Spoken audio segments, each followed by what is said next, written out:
All right, looks like we're back on the air. I don't know what happened to Louise's signal there. As Jana says, it's take two. It's take two this morning. Let's blame the cold outside. So uh, I'm just waiting for her to get back onto air with us, and then we'll start the discussion further there. But as I was saying, being a bit colder down here and a lot colder down the other island or the South Island, it's always interesting to see what people come up with and the way they travel and all over. They've taken pictures yesterday and sent us some pictures of where they've traveled and how cold it was on there. If you look at yesterday's photos that came up onto the page. So let's see.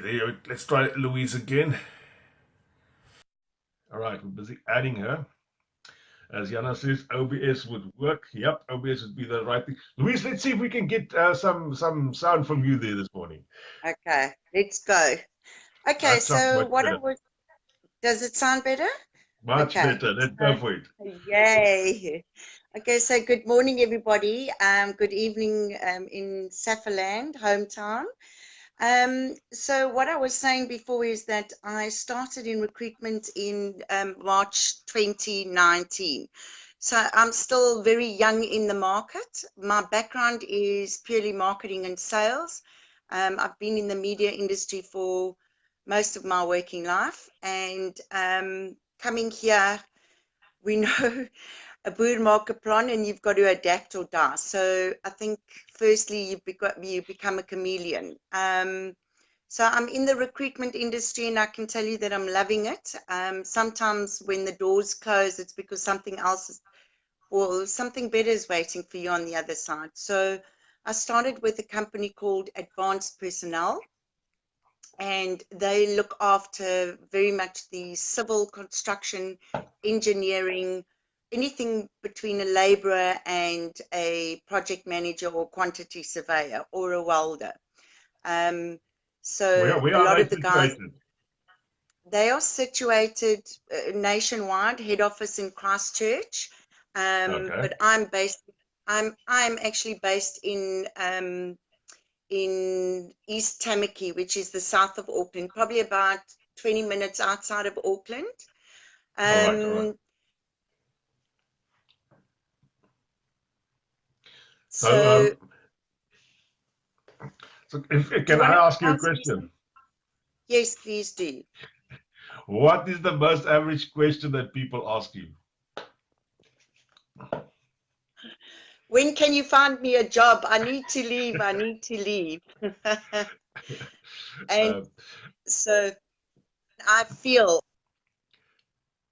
I saw that you are quite willing to work with South Africans, and that's what we, from our side on this page, really love about people, and that's the fact that they're willing to try and help South Africans. So, in the civil construction and engineering way, how many jobs are there available out there? okay, so let me just paint the landscape, because I think when it comes to jobs, it's not, my heart breaks so often, more than often, because as I showed you the other day, please don't send any friend requests right now, otherwise it stops my video. Uh, so, as I was saying to you the other day, Jan, my desk is a paper mill. I have candidates coming through from the UAE, from Philippines, from every side of the globe. I think New Zealand has become a hotspot, as we all know, especially Mhm. for South Africans. Yes, there are jobs, a lot more. I think, using myself as an example, when I arrived in December, um, I had a week and a bit to Christmas, and I had 9 meetings and 9 responses to CVs that I'd sent out. And I was it's quite refreshing, because in South Africa, we all know that things are quite tough in terms of gradings, preference given to BE candidates, transformation, whereas here, don't put your age on your CV. Don't put whether you're married, whether you're a boer marking a plan. It doesn't matter. It's about skills, it's about experience. Having said that, yes, there are jobs, but what I found, and I just want to tell the audience that this is from a personal experience in the last 3-4 months, is they're looking for Kiwi experience. Give me a year's Kiwi experience. Um, I need a work visa. Please, where's your work visa? Thirdly, especially in the civil side, what projects have you worked on? Because I need to get references to support the fact that you've worked in a Kiwi landscape. And I'm just But purely, isn't that difficult? I'm in South Africa and I've sent you my CV. How do I prove that I can work in Kiwiland? I mean, I now live in Kiwiland and it's not that much different to South Africa, but how do I prove that I can work here? yeah. So it's difficult, Jan. I wanted to just tell you, and most of the South Africans that have got into contact with me, it's heartbreaking when I'm trying to push a South African ahead of candidates. Of course, I'm biased, and I'm quite willing to say I'm biased. I wonder why. It doesn't matter where we are in the world. We are about Ubuntu. Um, I think more than anything, the people on this side have gone through what you are sitting waiting for, visas changing, and it comes with not only one change but uprooting children. It's uprooting what leaving grannies and grandpas behind. So the fight is real. However, when I get to the client, they will specifically tell me, I'm not interested in South Africans. And it's heartbreaking for me to hear that, because they say Why we've would they got say tall, that? because they indicate that, and we always know that the minority spoil it for the majority. So they saying it's tall poppy syndrome. Um, Statements like, I'm not willing to go and sweep the yard after the day's work. I'm not willing to grab the vacuum cleaner and quickly vacuum the office. Um, and again, I will tell you, this is probably 2% of people that come over here that want to walk into top level jobs. Um, and what it does, it actually displaces people that want to work and are willing to work. I had a CFO, a very prominent CFO, walk off the street into the offices, into another branch, and I just happened to be there, and I heard he was Afrikaans. So of course my radar goes off, and I come out the boardroom and I say to him, talk to me. And he said, literally what came out of his mouth was, Louise, I need to get my family out of South Africa. I will do anything. I'll be an admin clerk. So for me, I know South Africans are willing to do everything. Having said that, you don't have to do or become a street sweeper to get in. So have Yeah. confidence in your abilities as well, Jan. But the perception in the market is South Africans are arrogant. Yeah, I've heard that before. I've heard that before. And I do understand. But I mean, sometimes it's the way we come over as well. I mean, we are so used to have to fight for whatever we have in South Africa. And now we come to a country where fighting is totally, as they say, frowned upon. I mean, nobody really fights here. They would rather go and whisper somewhere else than have a good fight. And we as South Africans, we're stepping out of basically a battle zone and coming to this peaceful country. And I do understand that people think you're arrogant once you start insisting that the thing gets done, because sometimes stuff doesn't get done here as well. Okay, so I just want to unpack something for you, and let's talk about the arrogance. And just to pause here, because it's quite an important part of who we are as South Africans, and very much to your point, Jan, is that we so firstly we come from a point of desperation, and it's like a horse; they smell fear, and the Kiwis know we are leaving in droves. I heard some frightening statistics the other day. And I see it for myself where people just, they pack up and they leave. They've sold their house on auction. They've got that 3-month visa and there's no turning back for them. They get on the plane and they come, which we'll speak about. But the arrogance for me, and I've tried to speak to a lot of people around me. I've got probably four clients that are Marius and Andre and Johan and so forth. And they all say to me is that you've actually got to become more demure. Jy moet bietjie afsak. South Africans are gung-ho, we achievers, we want to show you that we can do the job. We want to prove that we are, it's this whole concept around being enough. I'm enough. Take me, I'm enough. We all enough. In God's eyes, we all enough. So stand in your enoughness, if I can talk it that way. And it is about being over enthusiastic and cap in hand. I had a diesel technician, and I'll use some examples just so that you understand the context of what I'm talking about. And I had to say to him, asseblief Johan, jy moet net saggies praat. Moenie sê ek gaan 500 trokke maak, regmaak en ek kan dit doen en ek kan dat doen. I will market you. I am your marketer. All you have to do is pitch, say yes, say no. And my brother lives here. He was a director at his company in South Africa. He's now working as a sales representative for a waste company. And he often says to me, when you come through immigrations, there's one side for South African men and there's one side for other people. And he says, once you go through that booth, you become a woman. And it's tough because you lose your sense of self. Very much our careers are what makes us young. So when we come here, we want to prove. We want to prove to ourselves and to the people that we're marketing ourselves to that we can do this. You can do it. You've done it for 20 odd years in your own country, where every odd has been against you. Just be soft. Louise, a question or two from my side on, especially regarding CVs.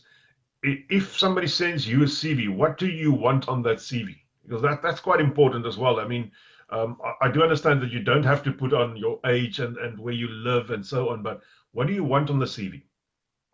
Especially you as a recruiter, not the owner of the business, you as the recruiter.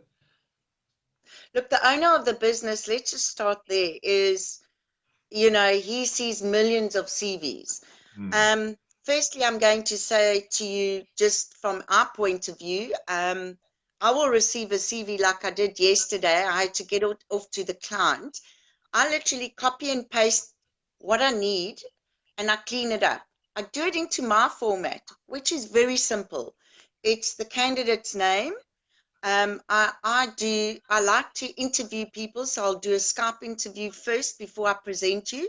If I can't, I always have a little blurb about what you're about, and I believe that will either open the door, keep it ajar, or it will close the door immediately. That's the most impactful part of your CVs, your covering letter. I don't want to hear how many cats and dogs you have. That's really a feel good, but I want to know that I can literally tick, tick, tick.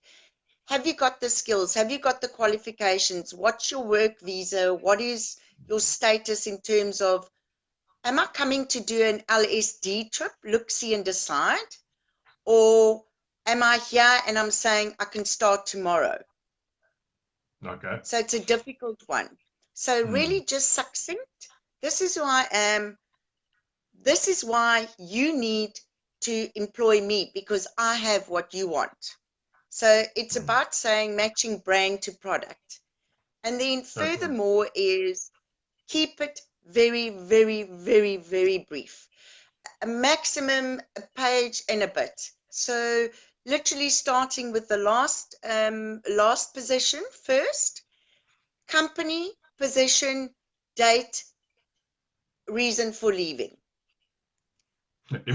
Qualification. I don't like politics. Can I quickly can we quickly Something take a around that. question here? Okay, I'm going to Yeah, read you this sure. question. It comes Yeah. from Lisa Up. She says, if you're in the creative industry or graphic design industry, should the CV look very simple or more designy? Hi there, Lisa. Actually, Okay, very valid question. So let me give you an example. I had a creative director come in fresh off the boat from Cape Town. He worked on the 2010 pitch, and he's done some phenomenal work for MTN. And for me, if you're going to be a graphic designer, show, even if I'm going to change that CV, show me what the stuff is that you've got. Remember, you've got one shot at it. So I mean, I've been sent technical drawings. The things that I quite honestly, I was saying to Jan, I had to go and learn what a welder does and a MIG and a gig. So but until I see that CV and I extrapolate the information, you've made an impression on me. And this young guy, I said to him, just Donovan, put in what you need to put in, show them what you've got. Put a little clip. So what we did was we sent a clip of some graphic stuff that he's done, almost a portfolio of evidence. And it does stand you in good stead. But less is more. Take your top stuff that you've done and then use that. And I will include that. So make my life easier. But in terms of content on that CV, short, company, position, dates, qualifications, and maybe the achievements. I've been sales director, I've been headhunted for all the positions that I've been, that I've worked at. For me, that shows me that I'm of value.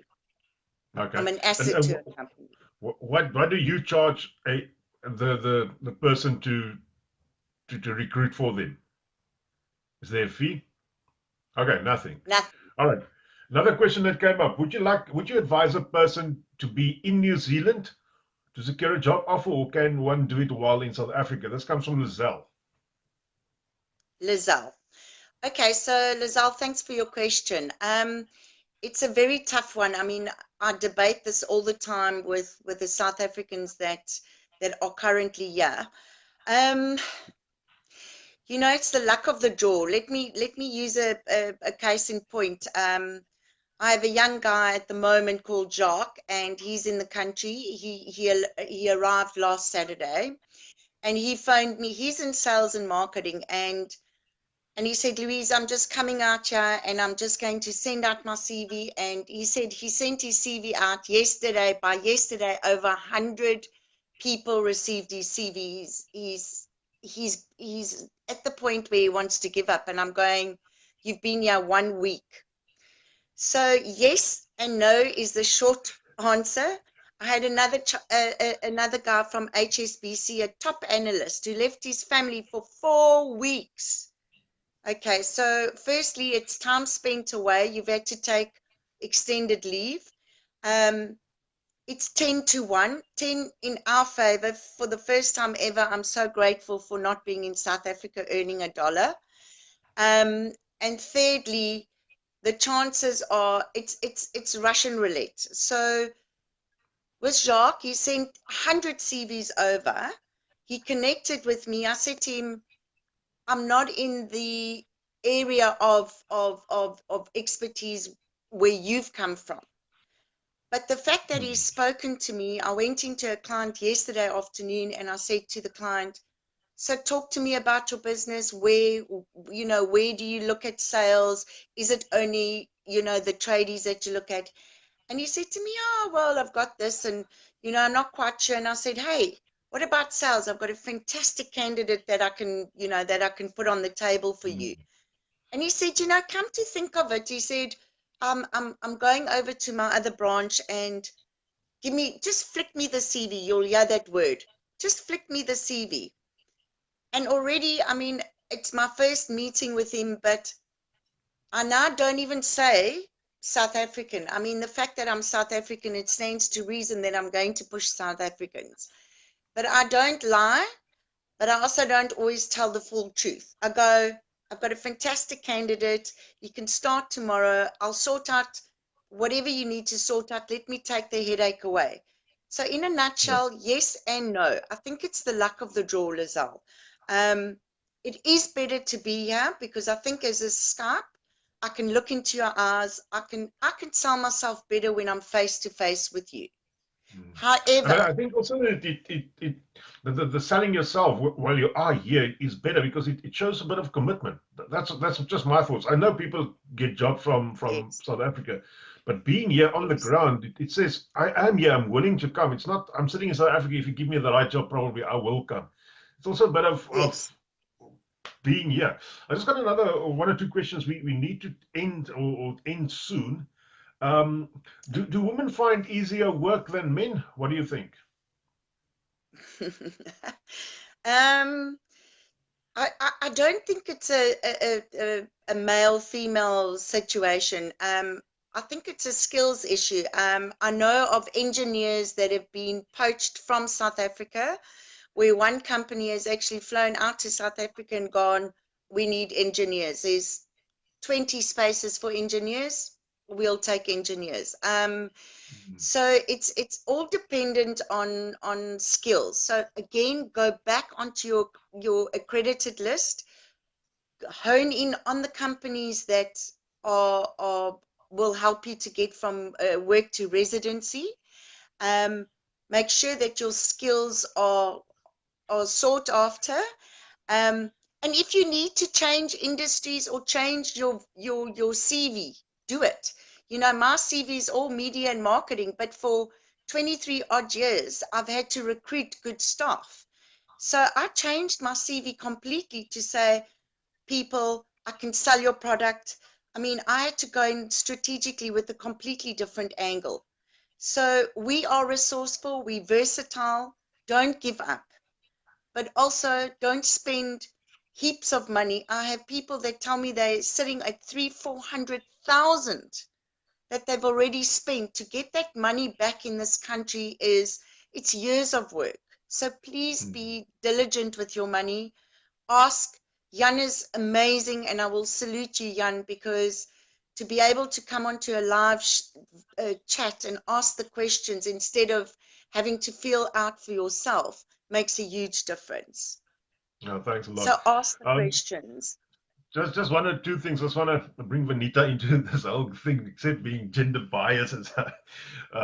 You got to remember there's a whole thing regarding the immigration side to this as well. So once you find the job, I mean, for Louise to now tell the employer it's going to probably be 3 months or so. It's also a difficult side for her. And then on the other side, one of the questions that has popped up here from Carla, she also asked, "Can you assist with Wellington jobs?" What I heard in the beginning was that you have offices all over the country. So how would you go? You being in Auckland, how would I get a Wellington job from you? Okay. Um, guys, it is the crudest way of doing things, but I've learned now that I put my boots on, I walk in the street, I walk into a company, and similarly over the phone. Get on the phone, connect with people, use LinkedIn, make sure that your profile is up to date on LinkedIn, sell Mm, yourself on LinkedIn, connect with HR people within those companies that you see a suitable fit. And I tell the South African candidates, look at your accredited companies, go onto their sites, look onto their career sites, hook up with their HR people. And if you want to hook up with me on LinkedIn, I'm prospecting constantly. So the people that I hook up with, you can hook up with. Facebook is amazing, but go onto the LinkedIn sites, go onto the business sites. That's honestly my offer to you. And then connect with the recruiters within that area in Wellington. Mm. Louise, I'm going to ask you, we're ready to say goodbye to everybody. I know they're going to go and watch Seven Alarm now, there in South Africa. Um, on the other side, I'm going to ask if you can WhatsApp me your details, then I can put this on the site for the people to send you a lot of CVs, and probably you're going to receive tons of friend invites now. It normally happens after a show like this. And thanks a lot for being here this morning. It's a pleasure. And I see you got I the just scarf want on, to so say, it's cold that side. yeah, it's cold this side. I just want to leave everybody with this thought. And what is meant for you will never pass you by. Understand that. And you don't have to be desperate. I know that we come from a point of desperation, but don't carry that energy with you. Don't underestimate who you are. Don't play yourself down. And we all made in God's image, and your footsteps are already being guided. So trust, have faith, and just know that there is a place for you and a future for you. Your attitude will determine your altitude. And good luck. Um, my heart is South African. It always will be. And if there's anything that I can help with, of course I will. Please don't phone me at 4 o'clock in the morning. I've had some, and yeah, the